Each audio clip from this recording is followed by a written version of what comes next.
ওর ওপর রাগ হয়েছিল তাই লাথি মেরেছিলাম, কিন্তু বাচ্চাটা যে এইভাবে মারা যাবে ভাবতে পারিনি। কথাগুলো বলে মা কান্না করতে থাকে। সব শুনে আমি কিছু বলার ভাষা হারিয়ে ফেললাম। বিশ্বাস হচ্ছে না, এটা আমার মা। সামান্য এক টুকরো মাংসের জন্য ওকে লাথি মারলে মা? আমি যে মাসে মাসে সংসারে 20,000 টাকা দিই, তাতেও হয় না। আমার বউকে ভাতের খোঁটা খেতে হয়, ভাত পায় না। কি করিনি তোমাদের জন্য? ছোটবেলায় আব্বু মারা যায়, লেখাপড়া শেষ না করে বিদেশ যায়। যা পাই তার 3 ভাগের 2 ভাগ এখানে দেই। আসিফকে কষ্ট করে পড়ালেখা শেষ করলাম। আর প্রীতির মাকে টাকা দেই কারণ আছে। প্রীতম ওনাকে ঠিক মতো দেখাশোনা করে না। হাজার হলেও সৎ মা তো। যেখানে নিজের মা হয়ে পেছন মারছে, সেখানে আবার সৎ মা। ওনার শরীর বেশিরভাগই সময় অসুস্থ থাকে। ওনার একমাত্র মেয়ে জামাই আমি। ছেলের সম্মানটা আমাকেই দেয়। নিজের ছেলের মতো স্নেহ করি, তাই ওনাকে দেখার দায়িত্বও আমার। আর প্রীতি আমার বউ, তার আমার ওপর, আমার টাকার ওপর সম্পূর্ণ অধিকার আছে। ওর কত কিছু লাগতে পারে, সব কি তোমাদের বলা যায়? এমনিতে তো এইসব ভালো লাগে না দেখতেও। তোমাদেরও তো খারাপ লাগার কথা না। সংসারের জন্য তো 20,000 দেই, তাও এতে হিংসা কেন? ওর 1000 টাকা তোমার চোখে 20 এর মতো লাগে। এই আমার কষ্টের মূল্য। আর আসিফ, তুই কেন আমাকে মিথ্যে বললি? মায়ের সাথে তাল মিলিয়ে বললি ও পালিয়ে গেছে। আর তুই তো বলেছিস ওর খেয়াল রেখেছিস। তাহলে এই অবস্থা কি করে হলো? আমার প্রশ্নে আসিফ তোতলাতে থাকে। তিনখো চোখ একবার মায়ের দিকে তাকিয়ে তারপর দৃষ্টি ফ্লোরে নিবদ্ধ করে বলে, আম্মুর কথাই বলেছিলাম। আমার কাছে কান্নাকাটি করছিল, তাই বাধ্য হয়ে এমন করেছি। কি করতাম? মায়ের ইমোশনাল কথায় না পেরে এমন বলেছি। আর ওর অবস্থা হয়েছিল ওর নিজের দোষে। আমি হাজার চেষ্টা করতাম আটকে রাখার। আমি সবে পড়ালেখা শেষ করেছি, টিউশনি করে নিজের খরচ চালানোর চেষ্টা করতাম। চাকরির জন্য বিজি, তার উপর ওর এই অবস্থা, যার জন্য খেয়াল রাখতে গিয়েও কোথাও একটা কমতি হতো। কিন্তু প্রেগনেন্ট হওয়ার পর থেকে টিউশনি 4টা থেকে 2টা ছেড়ে দেই। চাকরির কথা ভুলে যাই। সমাজের নোংরা মানুষের দৃষ্টি থেকে বাঁচাতে সবসময় আগলে রাখতাম। আর না পেরে শিকল বন্দি করি। তুই বল কি করব আমি? বলেই ও ফ্লোর থেকে দৃষ্টি উঠিয়ে সরাসরি মায়ের দিকে তাকায়। ওদের দৃষ্টি মিলানো দেখে আমার ভিতরটা কেমন অদ্ভুত হয়ে যায়। চোখে স্পষ্ট অসহায়িত দেখছি। কোথাও মনে হলো ওকে দোষ দেওয়ার মতো কিছু খুঁজে পাচ্ছি না। খালি মায়ের কারণে আমাকে মিথ্যে বলেছে। পাশে তাকিয়ে আকিবকে দেখি, ও চোখের ইশারায় আমাকে শান্ত করে। আন্টি, আপনি জানেন এটা কত বড় অন্যায়? আপনার কারণে একটা নিষ্পাপ শিশু মারা গেছে। একটা অবলা মেয়ে অত্যাচারিত হয়েছে। আপনাকে অবশ্যই শাস্তি পেতে হবে। কোর্টে তোলা হবে আপনাকে। সেখানে যা শাস্তি দেবে নিবদ্ধ করবে, তাই হবে। তার আগে প্রীতি সুস্থ হোক। হতে পারে বিয়ের পর থেকে এই অত্যাচার চলেছে। সব কিছুর শাস্তি পাবেন।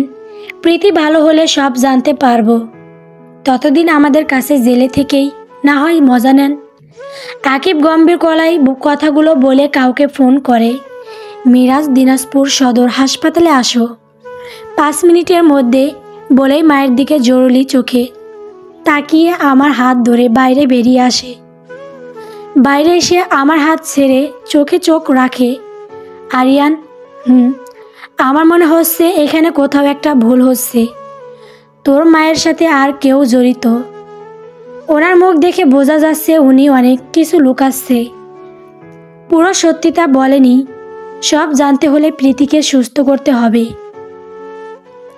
প্রীতির এই অবস্থাকে করেছে জানতে হবে। তোর মাকে আজ নিয়ে যাওয়া হবে। ততদিন জেলে থাকবে যতদিন প্রীতি সুস্থ না হয়। ও সুস্থ হলে সব জেনে শুনে শাস্তি পাবে। তোর কি আর কাউকে সন্দেহ হচ্ছে? তোর মায়ের সাথে অন্য কেউ জড়িয়ে আছে? আকিবের মুখে মায়ের কথা শুনে খারাপ লাগার কথা থাকলেও আজ অদ্ভুতভাবে লাগছে না। মনে হচ্ছে আমি খুশি। কোনো চাপার শক্তি যেন নড়ে চড়ে উঠছে। আসিফকে নিয়ে যাবি না, ওর বিরুদ্ধে কোনো প্রমাণ নেই। এমনি কি ও কি করেছে সেটাও জানি না। সব কিছু তো মা করেছে। ও খালি মিথ্যে বলেছে তোর মায়ের চাপে পড়ে। তুই কি চাস এই ভুলের জন্য শাস্তি হোক? আমি দূরে কেবিনের দিকে তাকালাম। সেখানে মা আর আসিফ আছে। দীর্ঘশ্বাস ফেলে বললাম, না থাক। হ্যাঁ, ও ভুল করেছে, তবে ক্ষমা করা যায়। ও এখনই পড়ালেখা শেষ করেছে, চাকরির জন্য ঘুরছে। ওর এসবে কেরিয়ারটা ধ্বংস হয়ে যাবে। সব দোষ মায়ের, তাকে শাস্তি দেয়। উনি কারো মা হওয়ার যোগ্য না। ওনাকে তো অবশ্যই শাস্তি দেব। তবে আমার মনে হচ্ছে এখানে আরও সত্যি আছে। বল, একটা মানুষ হঠাৎ করে এক রাতের মধ্যে ভারসাম্যহীন হয়ে যায় কিভাবে? আর প্রীতির সাথে যে এই জঘন্য কাজ করেছে ওর অসহায়ত্বের সুযোগ নিয়ে, তাকে খুঁজে বের করতে হবে।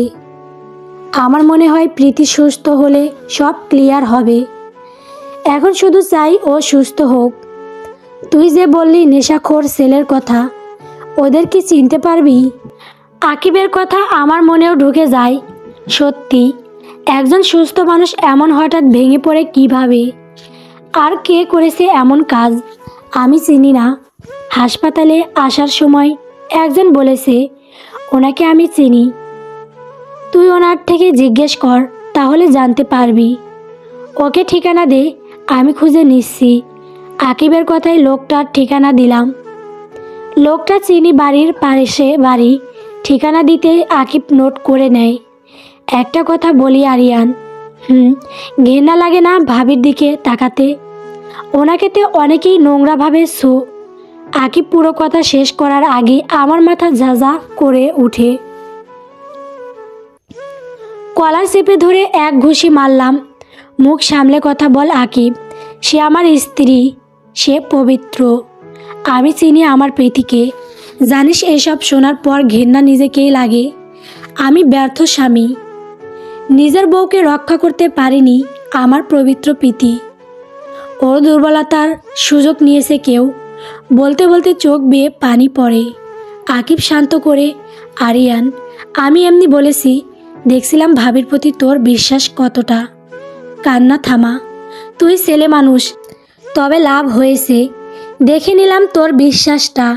কিন্তু আফসোস, এটা যদি 1 বছর আগে করলে এমন আর সময় আসতো না। আকিবের গভীর দীর্ঘশ্বাস, বুকটা মোচড়ে উঠে। ইচ্ছা করে নিজেকেই শাস্তি দেই। সেদিন কেন বিশ্বাস করিনি? সেদিন বড় ভুল করেছি। তবে সেটা জীবনের প্রথম এবং শেষ ভুল। আর কখনো করব না। ঠিক আছে, আমি ডাক্তারকে সিরিয়াল দিয়েছি। কাল সকাল 9টায় যেতে হবে প্রীতি ভাবিকে নিয়ে। আর কিছুক্ষণ পর মিরাজ আসবে, আন্টিকে নিয়ে যাবে। নিজেকে শক্ত রাখবি। উনিও একটু বুড়ো বয়সে জেলের মিষ্টি ভাত টেস্ট করুক। নরম হওয়ার তো প্রশ্নই ওঠে না। এই শাস্তি ওনার প্রাপ্য।